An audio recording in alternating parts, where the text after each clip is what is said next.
तक लेकर आने का प्रयास किया। इसके लिए आप सबों का हम लोग तहे दिल से आभार करते हैं, अभिनंदन करते हैं। और साथ ही साथ आज ही हमारी 18 जून है, यानी एक साल पहले ही हम लोगों ने राजनीतिक इलेक्ट्रल पॉलिटिक्स में कदम रखने का घोषणा किए थे, फैसला किए थे बलियापुर की मिट्टी से। तो आज साल भर हुए हैं, उसको भी लेकर हम लोग शुभकामनाएं सबों को। और साथ ही साथ झारखंड के तमाम मतदाताओं को आभार प्रकट करते हैं, क्योंकि वहाँ मैक्सिमम जो होते हैं वो मैक्सिमम ही सबके सब एजुकेटेड लोग होते हैं, सब सरकारी नौकरी अर्ध सरकारी नौकरी को करने वाले लोग होते हैं। और उन्होंने सबसे ज़्यादा मत मेरे पक्ष में किया है, लगभग 5 है।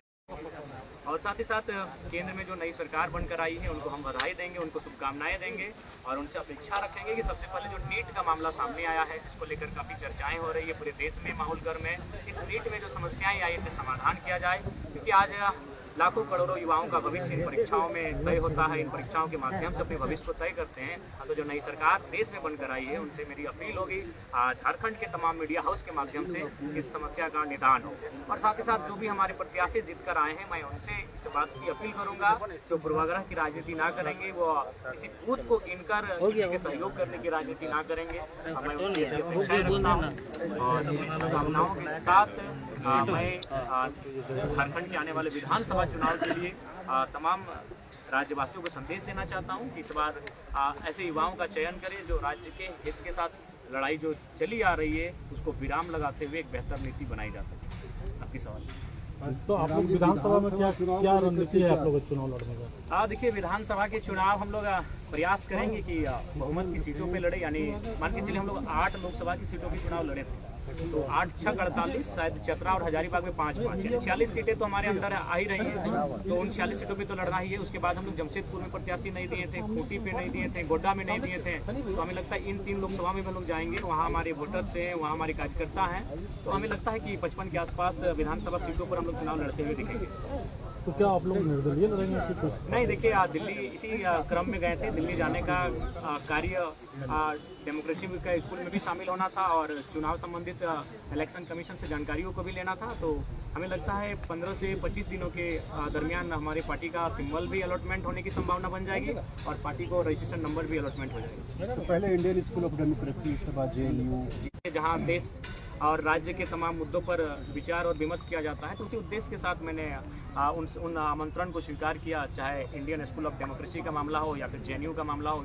और साथ ही हम लोग वहाँ एग्रीकल्चर यूनिवर्सिटी भी गए थे, वहाँ के भी तमाम रिसर्च स्कॉलर से मिले जहाँ झारखंड के भी युवा हैं। तो वहाँ जाने का उद्देश्य यही था कि हम झारखंड के विषयों को उनसे साझा कर सकें और उन विषयों पर निदान कैसे हो, आने वाले विधानसभा चुनाव में हमारी स्थिति क्या हो, उन विषयों पर बात करते विधानसभा चुनाव आप लड़ने जा रहे हैं, तो आपका मुद्दा फिर क्या होगा? देखिए, विधानसभा का चुनाव राज्य के मुद्दों पर आएंगे। राज्य का सबसे ज्वलंत मुद्दा अभी छात्रों की निराशा है और छात्रों की जो हताशा है वो हमारा एक महत्वपूर्ण मुद्दा रहेगा। हम लोग सरकार में आते हैं तो सबसे पहला हमारा प्राथमिकता जो रहेगा इस राज्य में नियमित परीक्षाएं होंगी और फ्री एंड फेयर एग्जाम लिए जाएंगे। अगर उसमें किसी प्रकार की गड़बड़ी होगी तो उसमें उच्च से उच्च पदाधिकारी क्यों ना है, उन्हें बिल्कुल बर्खास्त किया जाएगा। उनके साथ किसी प्रकार की कोताही नहीं बरती। पहली बार लड़े चुनाव, 8 लाख से ज़्यादा वोट आपके उम्मीदवारों को मिला है। आजसू पार्टी जो है वो अब एक तरह से अगले विधानसभा चुनाव तक का जो है रोड मैप उन्होंने जारी किया और उन्हीं इलाकों को वो फोकस कर रहे हैं जिन इलाकों में आपकी अच्छी खासी बैठ रही वोट आपको मिला है। तो आप कैसे देखते हैं, आपके लिए क्या आजसू आज की तारीख में चुनौती है या है, तो फिर कैसे निपटेंगे उससे? क्या मेरे लिए कोई एक विशेष दल हमारी चुनौती नहीं है, क्योंकि मैंने वहाँ से वोट लाए जहाँ से आजसू के अलावा बाकी पार्टियाँ थे। जैसे मैंने बेरमो से 53,000 वोट गेन किया, वो कांग्रेस की सीट है, पारंपरिक सीट है कांग्रेस की। मैंने टुंडी से भी 60,000 वोट लाए, वो झारखंड मुक्ति मोर्चा की सीट है। मैंने डुमरी से 90,000 वोट लेकर आया हूँ, 90,000 मैंने, वो झारखंड मुक्ति मोर्चा की पारंपरिक सीट है। तो ऐसा नहीं है, किसी एक दल से हमारी लड़ाई नहीं है, हमारी लड़ाई एक विचारधारा की है। और ये जो फिलहाल जो पॉलिटिक्स कर रहे हैं उससे जनता कहीं ना कहीं कट रही है। नो डाउट हमें समय लगेगा, लेकिन आने वाले दिनों में झारखंड की पॉलिटिक्स में हम लोग बेहतर स्थिति में होंगे और एक बेहतर क्षेत्रीय पार्टी के रूप में होंगे। अकेले लड़ेंगे आप? जी, फिलहाल हम लोग विधानसभा का चुनाव अकेले लड़ेंगे। जयराम जी, ये देखा गया चुनाव में कि केवल एक जाति विशेष का वोट हम आपसे करवत प्रार्थना करना चाहेंगे, आप सभी लोग इंटेलेक्चुअल लोग हैं, एकेडमिक लोग हैं, मीडिया हाउस के लोग, अब इस सवाल से हमें बचने दिया जाए, इस सवाल से हमें रहम किया जाए। 3.5 लाख एक जाति के वोट नहीं है। आप एक एक बूथ को सर्वे कर लीजिए, एक एक गांव, एक एक पंचायत का सर्वे कर लीजिए, 3.5 लाख वोट एक जाति के नहीं है। हाँ, ये सच्चाई है।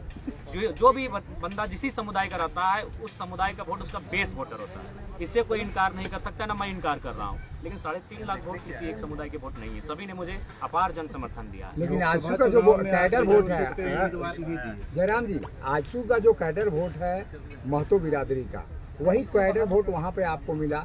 और जो जेएमएम का कैडर वोट है तो चांची के इलाके में जो महतो वोट है वहाँ आपको मिला। तमाम मतलब महतो बहुल इलाके में ही आपको समर्थन मिला। नहीं, आप भूल कर रहे हैं। जरीडी प्रखंड आता है, जरीडी प्रखंड में एक ही महतो गांव है, वहाँ से मैंने 17,000 वोट गेन किया है। मुझे लगता है आप लोग थोड़ा सा भूल कर रहे हैं। आप लोग को और ग्राउंड में जाकर सर्वे करने की आवश्यकता है, क्योंकि आप लोग उन्हीं बातों को सुनते हैं जो मीडिया में बाकी दलों के नेता कहते हुए दिखते हैं। आप जनता के बीच जाइए और जनता के बीच जानने का प्रयास कीजिए कि आज हमारा रोल क्या है। आप चले जाइए बेहराकुदर, वो एक राजपूत समाज का गांव है, वहाँ मुझे अच्छा वोट मिला। आप चले जाइए चौबेडी, वो ब्राह्मण का गांव है, मुझे वहाँ से अच्छा वोट मिला। तो मैं किन किन समुदाय को गिनाऊं बताइए। हर एक समुदाय ने मुझे अच्छा मत दिया है। तो इसीलिए कृपया आप कम से कम 2 साल बाद मैं आपसे आग्रह करता हूँ कि इस विषय को विराम दीजिए। एक जाति का लेकर आज हम लोग जिन विषयों पे बात कर रहे हैं, ये विषय तो देश स्तर के विषय है, ये विषय राज्य स्तर के हैं, और वो नेता हमारे वहाँ चुप रहते हैं। तो मैं जिन विषयों पर लड़ाई लड़ रहा हूँ, जिन विषयों पर मैं रिजल्ट हासिल कर रहा हूँ, ये पूरे राज्य के विषय है। नहीं दादा, लड़े 2 रिजर्व सीटों पे हम लोग चुनाव लड़े। सिंहभूम में हम लोग हो समुदाय के साथ गए, दुमका में हम लोग संथाल समुदाय के साथ गए, और सिंहभूम के हमारे प्रत्याशी लगभग 50,000 वोट लेके आए, 44 के 45,000 वोट था। नहीं, ऐसा कुछ नहीं है, ऐसा कोई प्लानिंग नहीं है। हम लोग ये देखें कि हम लोग वोटर्स कहाँ हैं, कहाँ हमारे केडर है, जहाँ चुनाव में काम हो सकता है। गोड्डा में भी हमारे थे, लेकिन वहाँ तक लोग पहुँच नहीं पाए, प्रत्याशी नहीं मिल पाया। तो ऐसा नहीं है। हम लोकसभा चुनाव में आप सामान्य वर्ग देखिए, एक्चुअली लोग विधानसभा चुनाव में दिखेंगे, निसंदेह हम लोग गोड्डा के लिए भी प्रीफर किए थे कि सीट पर हम लोग सामान्य प्रत्याशी को रखें, लेकिन नहीं प्रत्याशी सामने आए। देखिए, सामान्य वर्ग कहीं ना कहीं थोड़ा सा आज के मैंने डेट में भी संपन्न है, तो इसलिए थोड़ा सा लेट लगेगा। उस समुदाय के बीच हमें आने में थोड़ा लेट लगेगा, लेकिन वे भी दिल खोल के तैयार हैं कि ये बच्चे जो आ रहे हैं राजनीति में, उनका स्वागत करेंगे। तो निसंदेह सामान्य वर्ग के लोग भी हमारा स्वागत करेंगे, उनके बीच भी हम लोग।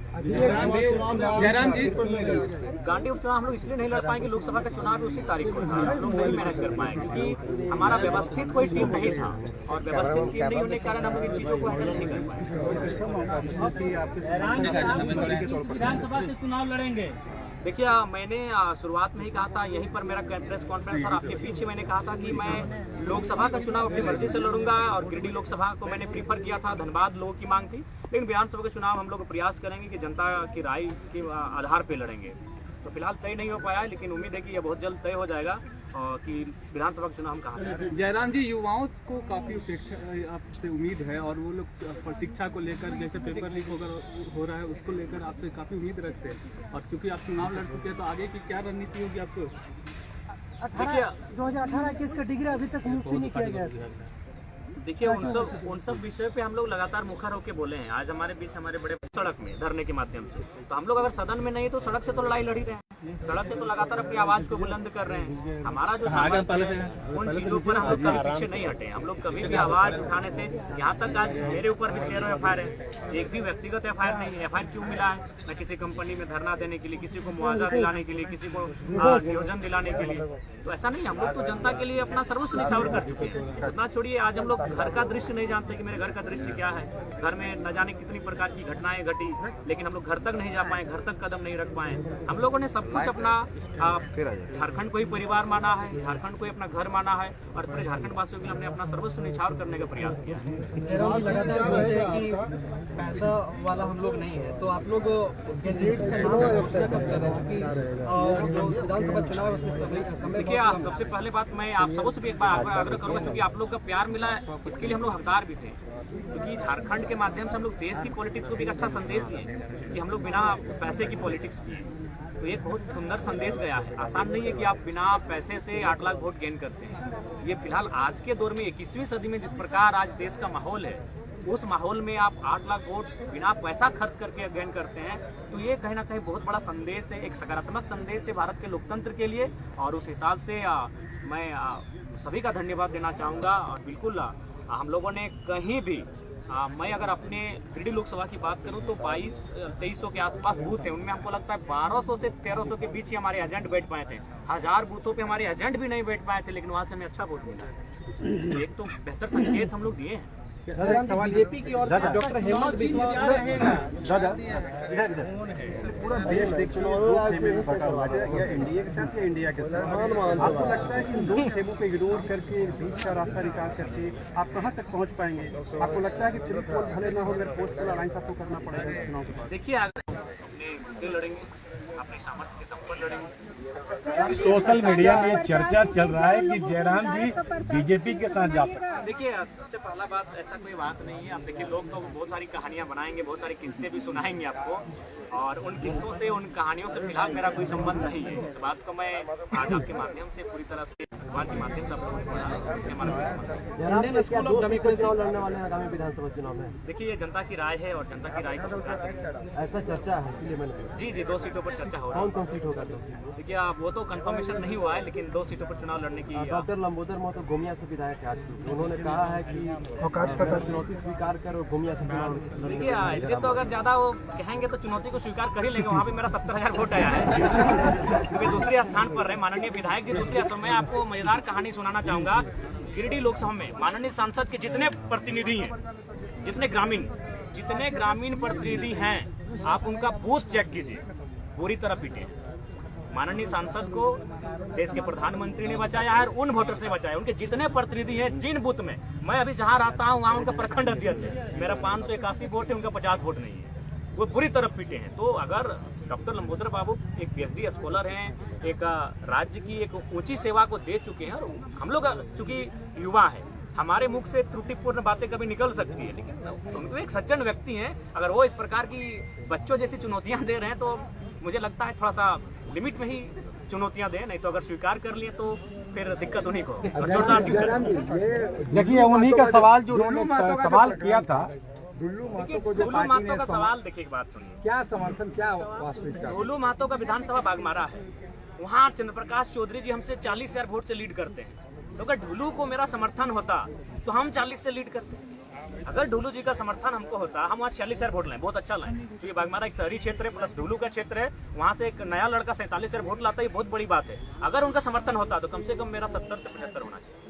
चीजों को समझिए, हम वहाँ तीसरे पायदान पर हैं। अतः बागमारा विधायक जो वर्तमान में सांसद बन चुके हैं, उनका कोई संबंध नहीं रहा है। ये एक मीडिया में आया था, लेकिन वो सच्चाई नहीं। विधानसभा चुनाव में सामान्य वर्गों को क्या टिकट देने? बिल्कुल, क्यों नहीं, हर एक वर्ग, हर एक तबका, सबके साथ लेकर चलना। देखिए, विधानसभा का चुनाव है, बिल्कुल देंगे। आज आप होश आवास में इतने मीडिया कर्मियों के माध्यम से कह रहे हैं, 100 नंबर को भी हम लोग विधानसभा में उतारेंगे, और बाकायदा हम लोग